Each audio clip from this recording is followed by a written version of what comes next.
Hi welcome to master director show. Cinema എന്ന ആധുനിക കലാരൂപത്തിന് മജ്ജയും മാംസവും നൽകി ഇതിഹാസ തുല്യരായി മാറിയ ലോകമെമ്പാടുമുള്ള സിനിമാ സംവിധായകരെ കുറിച്ചും അവരുടെ സൃഷ്ടികളെ കുറിച്ചും സർഗാത്മകതകളെ കുറിച്ചും അവലോകനം ചെയ്യുന്ന പരിപാടിയിലേക്ക് സ്വാഗതം.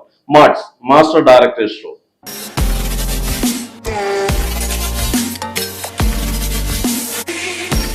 മാർട്ടിൻ സ്കോർസെസ് ഗാങ്സ്റ്റർ സിനിമകളുടെ തലതൊട്ടപ്പനായ സംവിധായകൻ. 1942 നവംബർ 17 അമേരിക്കയിലെ ന്യൂയോർക്കിലാണ് ജനനം. ചാൾസ് സ്കോർസസിന്റെയും കാതറിൻ സ്കോർസസിന്റെയും മകനായിരുന്നു മാർട്ടിൻ സ്കോർസസ്.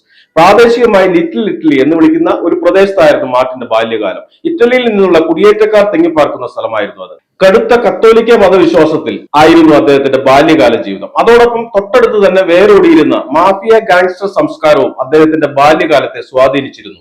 അതിന്റെ തെളിവാണ് പിന്നീട് അദ്ദേഹത്തിൻ്റെതായി വന്ന സിനിമകളിലെ മതവും കുറ്റബോധവും ഇടവിട്ട് കഥാപശ്ചാത്തലമായി വന്നത്. ബാല്യകാലത്ത് അദ്ദേഹത്തിന് കടുത്ത ആസ്മരോഗം ഉണ്ടായിരുന്നതിനാൽ മറ്റു കുട്ടികളെ പോലെ പുറത്തുപോയി കളിക്കാൻ കഴിയാതിരുന്നതിനാൽ കൂടുതൽ സമയവും വീട്ടിൽ തന്നെ ചെലവഴിക്കേണ്ടതായ സാഹചര്യത്തിൽ ധാരാളം സിനിമകൾ കാണുന്നതിനും കഥകൾ വായിക്കുന്നതിനുമുള്ള അവസരങ്ങൾ ഉണ്ടായിരുന്നു. അങ്ങനെ സിനിമയുടെ സ്വാധീനം ശക്തമായി തന്നെ അദ്ദേഹത്തിന്റെ ബാല്യകാലത്തുണ്ടായിരുന്നു എന്ന് മാത്രമല്ല, മാതാപിതാക്കൾ സിനിമാ പ്രേമികളായിരുന്നതിനാൽ അവരുടെ പ്രേരണ കൂടിയായപ്പോൾ സ്കോർസസിന്റെ മനസ്സിൽ അയാൾ അറിയാതെ ഒരു ചലച്ചിത്രകാരൻ ഉടലെടുക്കുകയായിരുന്നു. പഴയ ഗാങ്സ്റ്റർ സിനിമകളും ഇറ്റാലിയൻ നിയോ റിയലിസ്റ്റ് സിനിമകളും കണ്ടു വളർന്ന മാർട്ടിൻ ന്യൂയോർക്ക് യൂണിവേഴ്സിറ്റിയിലെ ടിസ്ക് സ്കൂൾ ഓഫ് ദി ആർട്സിൽ സിനിമ പഠിക്കുവാൻ ചേരുകയും താമസിയാതെ ഏതാനും ഷോർട്ട് ഫിലിമുകൾ നിർമ്മിക്കുകയും സംവിധാനം ചെയ്യുകയും ചെയ്തു. 1967 who is that knocking at my door എന്ന ആദ്യ ഫുൾ ലെങ്ത് ഫീച്ചർ ഫിലിം അദ്ദേഹം പുറത്തിറക്കി. ഹാർവി കേറ്റൽ ആയിരുന്നു നായകൻ.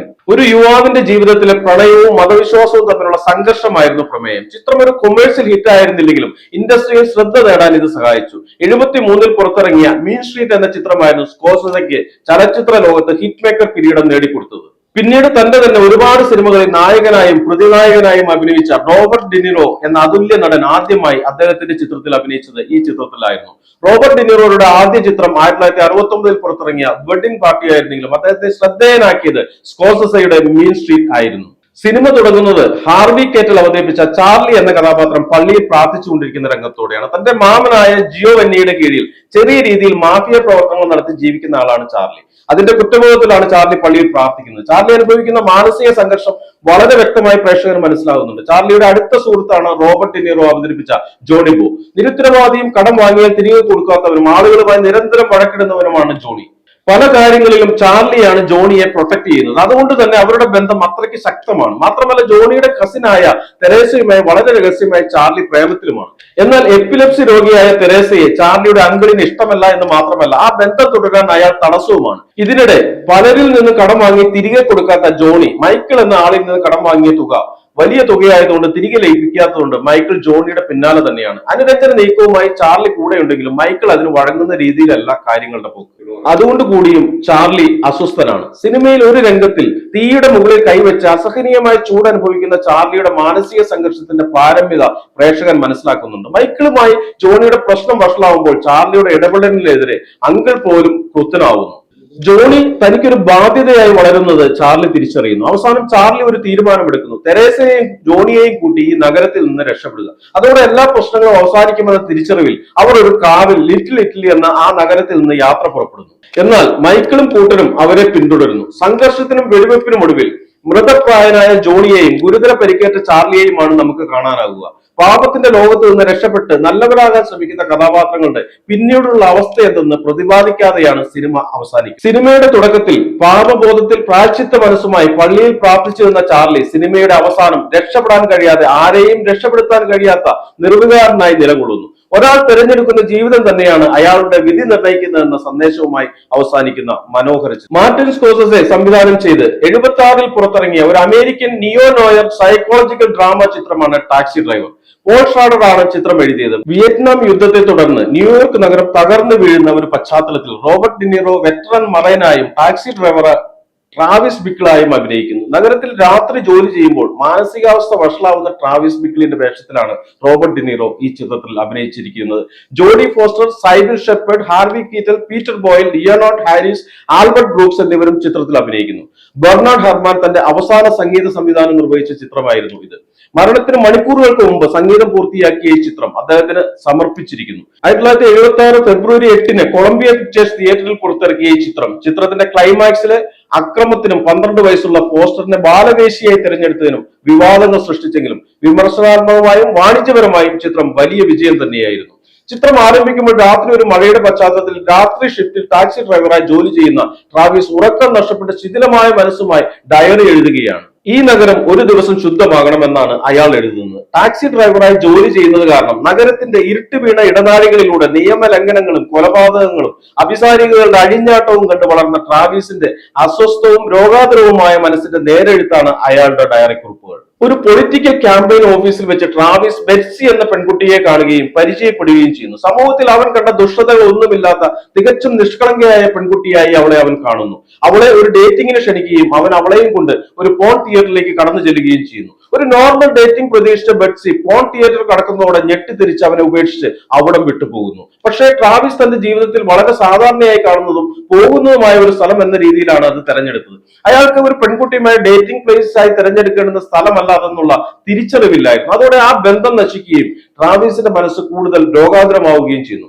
ഡയറി എഴുത്തിൽ കൂടുതൽ അക്രമപരമായ ചിന്തകൾ കടന്നു വരുന്നു. അയാൾ നിയമപരമല്ലാതെ തന്നെ തോക്ക് വാങ്ങി കണ്ണാടിക്ക് മുൻപിൽ അവ പ്രയോഗിക്കുന്ന രീതികൾ പ്രാക്ടീസ് ചെയ്യുന്നു. അയാൾ മാനസികമായി അക്രമത്തിന്റെ വഴിയിലേക്ക് തിരിയുന്നു. ഇതിനിടെ ട്രാവിസ് ബെറ്റ്സി ജോലി ചെയ്യുന്ന അവളുടെ ബോസ് ആയ ചാൾസ് പാർലന്റൻ എന്ന രാഷ്ട്രീയ നേതാവായ ന്യൂയോർക്ക് നഗരത്തിൽ മാറ്റം കൊണ്ടുവരും ശുദ്ധീകരിക്കുമെന്ന തരത്തിൽ ക്യാമ്പയിൻ ചെയ്യുന്ന ആളെ ടാർഗറ്റ് ചെയ്യുന്നു. അവളോടുള്ള വെറുപ്പ് അവളുടെ ലോകത്തോടുമായി മാറുകയായിരുന്നു. അസ്വസ്ഥമാക്കപ്പെട്ട അയാളുടെ മനസ്സിന്റെ ഉള്ളിൽ അങ്ങനെ ട്രാവിസ് പാലന്റൈൻ നയിക്കുന്ന റാലിയിൽ പോകുന്നു. ഒളിപ്പിച്ചു വെച്ച തോക്കുമായി സംശയകരമായ സാഹചര്യത്തിൽ കാണുന്ന അയാളെ സീക്രട്ട് സർവീസ് ഏജന്റ് സംശയിക്കുകയും ട്രാവിസ് അവിടെ നിന്ന് രക്ഷപ്പെടുകയും ചെയ്യുന്നു. എന്നിരുന്നാലും അയാളുടെ ഉള്ളിലെ അതിക്രമങ്ങൾക്കുള്ള വെമ്പൽ അവസാനിക്കുന്നില്ല. അതിനിടെ ട്രാവിസ് വീട്ടിൽ നിന്ന് ഒളിച്ചോടിയ ഒരു പിൻപിനാൽ ചൂഷണം ചെയ്യപ്പെട്ട ബാലവേശിയായി മാറിയ ഐറിസ് എന്ന കുട്ടിയെ പരിചയപ്പെടുന്നു. ഐറിസിനെ എങ്ങനെയെങ്കിലും പിമ്പിൽ നിന്ന് രക്ഷിക്കണം എന്ന ചിന്ത ട്രാവിസിന്റെ ഉള്ളിൽ വളരുകയും അവൻ അവളെ തേടി അവളുടെ ബ്രോത്തൽ ഹൗസിൽ എത്തുകയും ചെയ്യുന്നു. ട്രാവിസ് ആ പിമ്പിനെ കൊല്ലുക മാത്രമല്ല ഭ്രാന്തമായ മനസ്സുമായി മറ്റുള്ളവരെയും വെടിവെച്ച് വീഴും. തിരിച്ചുള്ള വെടിവെപ്പിൽ കഴുത്തിനും നെഞ്ചിനും വെടിയേറ്റ് രക്തം വാർന്ന് ട്രാവിസ് കുഴഞ്ഞു വീഴുന്നു. പോലീസ് എത്തുമ്പോഴേക്കും അയാൾ തീർത്തും ഗുരുതരാവസ്ഥയിലായിരുന്നു. മാധ്യമങ്ങൾ അവനെ ആ പെൺകുട്ടിയെ രക്ഷിച്ച നായകനാക്കി വാഴ്ത്തുന്നു. ചിത്രത്തിന്റെ ഏറ്റവും അവസാന ഭാഗത്ത് ട്രാവിസ് ജീവിതത്തിലേക്ക് തിരിച്ചു വരുന്നതായും പഴയ ടാക്സി ഡ്രൈവറായി ബെറ്റ്സിയുമൊത്ത് തികച്ചും സാധാരണ രീതിയിൽ ഇടപെടുന്നതുമാണ് കാണിക്കുന്നത്. ഈ രംഗത്തിന് രണ്ട് വ്യാഖ്യാനങ്ങൾ നിരൂപകർ നൽകിയിരുന്നു. ഒന്ന് യഥാർത്ഥത്തിൽ കഥയിലെ അവസാന ഭാഗമായിരിക്കാം. രണ്ട് മരണത്തിന് മുമ്പ് ട്രാവിസിന്റെ മനസ്സ് ആഗ്രഹിച്ച അല്ലെങ്കിൽ അവന്റെ മാനസിക കൽപ്പനകളായിരിക്കാം എന്നുള്ളതാണ്. ഏതും ഓരോരുത്തരുടെ വിവേചനാവകാശത്തിൽ തീരുമാനിക്കപ്പെടട്ടെ എന്ന തരത്തിലാണ് ചിത്രത്തിന്റെ അവസാന രംഗങ്ങൾ. ടാക്സി ഡ്രൈവർ പുറത്തിറങ്ങിയ സമയത്തും ഈ സമയത്തും ലോക സിനിമയിൽ ഏറ്റവും കൂടുതൽ അംഗീകാരം നേടിയ ക്ലാസിക് സിനിമകളിൽ ഒന്നായി തന്നെ നിലനിൽക്കുന്നു. 2006 വില്യം മോണഹാൻ കഥ എഴുതി സ്കോർസെസ് സംവിധാനം ചെയ്ത പുറത്തിറക്കിയ ക്രൈം ത്രില്ലർ സിനിമയാണ് ദ ഡിപ്പാർട്ടഡ്. സ്കോർസെസയ്ക്ക് സംവിധാനത്തിനുള്ള ഓസ്കാർ അവാർഡ് നേടിക്കൊടുത്ത ചിത്രം. 2002 പുറത്തിറങ്ങിയ ഹോങ്കോങ് ചിത്രമായ ഇൻഫേണൽ അഫയേഴ്സിന്റെ റീമേക്ക് ആണ് ചിത്രം.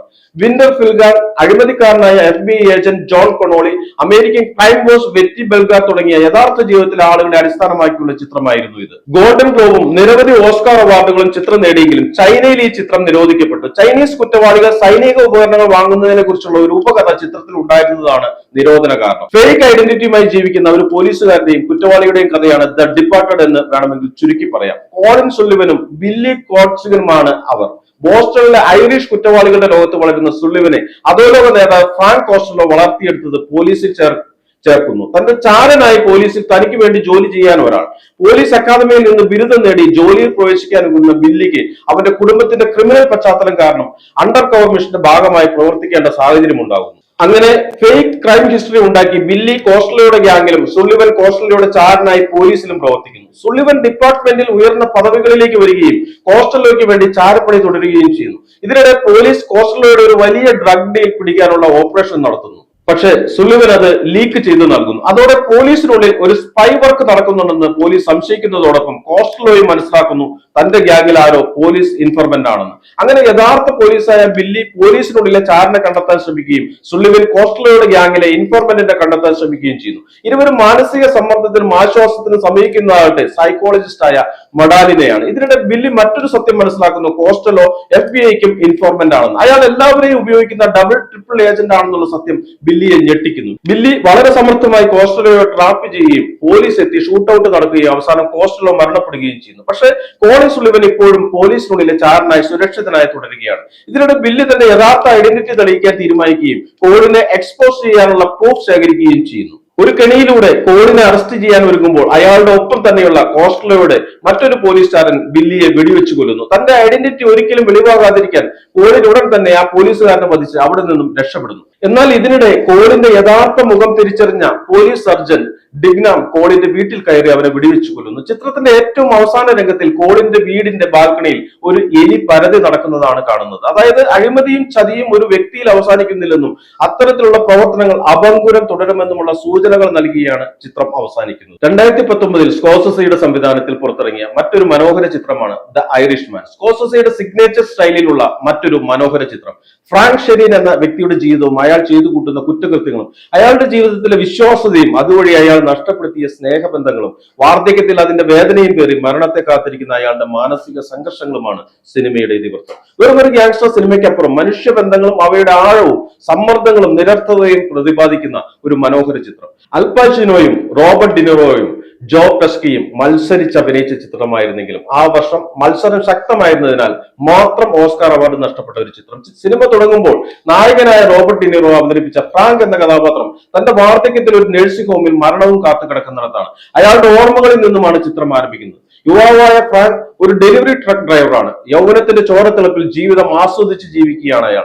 ഭാര്യയും കുട്ടികളുമുണ്ട്. ജോലിയിൽ താൻ നടത്തിയ ഒരു മോഷണത്തിന്റെ ഭാഗമായി ഫ്രാങ്ക് ജയിലിൽ പോവുകയും അയാളെ ഒരു ലോയർ രക്ഷിക്കുകയും അയാൾ വഴി റസൽ ബഫാലിനോ എന്ന അധോലോക നേതാവിനെ കണ്ടുമുട്ടി അവസാനം ഫ്രാങ്ക് റസലിന്റെ വിശ്വസ്തനായി മാറുകയും ചെയ്യുന്നു. അങ്ങനെ റസൽ ഫ്രാങ്കിന് ചെറിയ തോതിലുള്ള അധോലോക ജോലികൾ നൽകുകയും അയാൾ അതിൽ തന്റെ പ്രാവീണ്യം തെളിയിക്കുകയും ചെയ്യുന്നു. അങ്ങനെ പതിയെ ഫ്രാങ്ക് റസലിന്റെ മാഫിയ ലോകത്ത് ഒരു ഹീറ്റ്മാൻ ആയി മാറുന്നു. അതിനിടെ ഒരു തൊഴിലാളി യൂണിയൻ ലീഡറായ അൽ പാച്ചിനോ അവതരിപ്പിച്ച കഥാപാത്രമായ ഹോഫായെ ഫ്രാങ്ക് കണ്ടുമുട്ടുകയും സാവധാനം അവരുടെ സൗഹൃദം വളരുകയും ചെയ്യുന്നു. ലേബർ യൂണിയനും മാഫിയ ബന്ധം വളരെ ശക്തമായ രീതിയിലാണ് ചിത്രത്തിൽ പ്രതിപാദിച്ചിരിക്കുന്നത്. അങ്ങനെ പെൻഷൻ ഫണ്ടിൽ കാണിച്ച അഴിമതിയുടെ പേരിൽ ഹോഫ ജയിലിൽ പോകുന്നുണ്ടെങ്കിലും ഫ്രാങ്ക് അയാളെ പൂർണ്ണമായും പിന്താങ്ങുന്നു. സ്വാഭാവികത എന്നോണം ഹോഫ ജയിലിലാകുമ്പോൾ പുതിയ നേതാക്കൾ അയാളുടെ അനുയായികളായി മാഫിയ ലോകത്തേക്ക് കടന്നു വരുന്നു. താമസിയാതെ ഹോഫ പുറത്തിറങ്ങുമ്പോൾ നഷ്ടപ്പെട്ട തന്റെ സ്ഥാനത്തിന് വേണ്ടി മാഫിയ ലോകവുമായി ഏറ്റുമുട്ടുകയും റസലും മറ്റു മാഫിയ നേതാക്കളും ഹോഫയെ ഒരു ഭീഷണിയായി വിലയിരുത്തുകയും ചെയ്യുന്നു.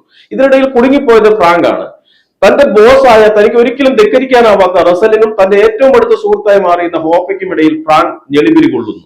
അയാളുടെ മാനസിക സംഘർഷം അത്രമേൽ ശക്തമാവുകയായിരുന്നു. ഹോഫയെ ഇല്ലാതാക്കുവാൻ റസൽ ഫ്രാങ്കിനോട് പറയുന്നു. വിശ്വാസ്യതയുടെ അങ്ങേയറ്റം കാത്തു സൂക്ഷിക്കുന്ന ഫ്രാങ്ക് തന്റെ ബോസിന്റെ ആജ്ഞ അക്ഷരം പ്രതി അനുസരിക്കുകയും ഹോഫയെ ഒരു മീറ്റിംഗ് എന്ന പേരിൽ വീട്ടിലേക്ക് വിളിച്ചു വരുത്തി നിറയൊഴിച്ച് കൊലപ്പെടുത്തുകയും ചെയ്യുന്നു. സിനിമയിലെ ഏറ്റവും നിശബ്ദവും വികാര നിർഭരവുമായ ഒരു രംഗമാണിത്. തന്റെ യജമാനന്റെ ആജ്ഞ മനോവേദനയോടെയാണെങ്കിലും നിർവഹിച്ച ഫ്രാങ്കിന്റെ മാനസികാവസ്ഥ വിവരണാതീതമാവുകയായിരുന്നു. യാതൊരുവിധ തെളിവുകളും അവശേഷിപ്പിക്കാതെ മൃതശരീരം അവർ നശിപ്പിച്ചു കളയുന്നുണ്ടെങ്കിലും ഹോഫയുടെ അസാന്നിധ്യം വലിയ ചർച്ചയാവുകയും കുറ്റമേറ്റ ഫ്രാങ്ക് ജയിലിലാവുകയും ചെയ്യുന്നു. തന്റെ മകൾ തന്നെ ഉപേക്ഷിച്ചു പോയതോടെ ഫ്രാങ്ക് കൂടുതൽ മാനസികമായി തളരുന്നു. വർഷങ്ങൾ ജയിലിൽ ചെലവഴിക്കേണ്ടി വരുന്ന ഫ്രാങ്കിന് തന്നോടൊപ്പം ജയിലിലായിരുന്ന റസൽ മരിച്ച വിവരം കൂടുതൽ മാനസിക വ്യവസ്ഥ ഉളവാക്കുന്നതായിരുന്നു. യൗവനമെല്ലാം കടന്ന് വാർദ്ധക്യത്തിലെത്തിയ ഫ്രാങ്ക് മാനസികമായി തകർന്ന് നഴ്സിംഗ് ഹോമിലാകുന്നു.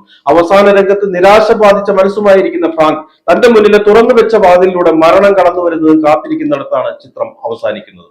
നേടുന്ന ശക്തിയും അധികാരവും ഒന്നും മനുഷ്യന് ആത്യന്തിക രക്ഷ നേടിക്കൊടുക്കുന്നില്ലെന്ന് യാഥാർത്ഥ്യം ഓർമ്മിപ്പിക്കുന്ന ഒരു മനോഹര ചിത്രം. ക്രൈം സിനിമകൾ മറ്റു പല സംവിധായകരും എടുക്കാറുണ്ടെങ്കിലും സ്കോർസെസിയുടെ ഗ്യാങ്സ്റ്റർ ക്രൈം സിനിമകളിൽ മുഴച്ചു നിൽക്കുന്നത് മനുഷ്യബന്ധങ്ങളും അവ നഷ്ടപ്പെടുമ്പോഴുള്ള വേദനകളുമാണ്, അല്ലെങ്കിൽ കഥാപാത്രങ്ങൾ അനുഭവിക്കുന്ന മാനസിക വ്യാപാരങ്ങളാണ്.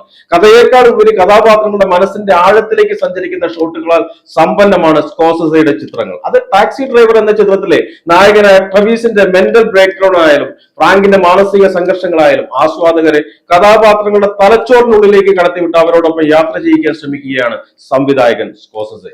ഷോട്ടുകൾ അതിവേഗത്തിൽ കട്ട് ചെയ്തും ദൃശ്യങ്ങളിൽ വിവരണം ഓവർലാപ്പ് ചെയ്തും തന്റെ ചിത്രങ്ങളുടെ തീവ്രത പ്രേക്ഷകരിലേക്ക് കുത്തി നിറയ്ക്കാൻ മിടുക്കനാണ് സ്കോർസെസി. ക്രൈം സ്റ്റോറികളിൽ പോലും സ്പിരിച്വൽ ഡയമെൻഷൻ കൊണ്ടുവരാൻ മിടുക്കനാണ് സ്കോർസെസി. ആധുനിക ലോക സിനിമയുടെ മാസ്റ്ററായി നിരൂപകർ വാഴ്ത്തുന്ന മാർട്ടിൻ സ്കോർസെസിക്ക് അഭിവാദ്യങ്ങൾ.